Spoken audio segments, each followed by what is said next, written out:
Kuna msemo unasema kwamba mimba ya tajiri ukijikwaa tu kidogo inaharibika, lakini mimba ya maskini hata ugongwe na jiwe haiwezi kuharibika, hata utushe mzigo wa aina gani, hata udondoke urefu wa aina gani haiharibiki.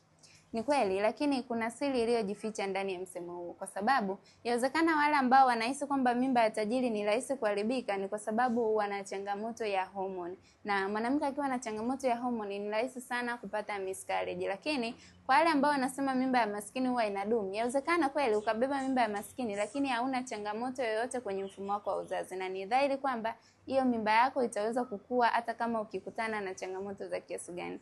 Kwa hiyo usije ukajidanganya kwamba mimba ya tajiri ndio ni rahisi kutoka. Yawezekana ni rahisi kutoka kwa sababu una tatizo kwenye mfumo wako wa uzazi, na ni vizuri endapo ukagundua una tatizo ukatafuta matibabu ili kuondokana na changamoto hiyo. Uzuri ni kwamba nawasaidia wanawake kuondokana na changamoto zote za uzazi. Kwa hiyo ukihitaji msaada unaweza kuchukua namba yangu bio kwa ushauri pamoja na matibabu. Kumbuka kufollow account hii, utajifunza zaidi na zaidi kuhusu afya ya uzazi wa mwanamke.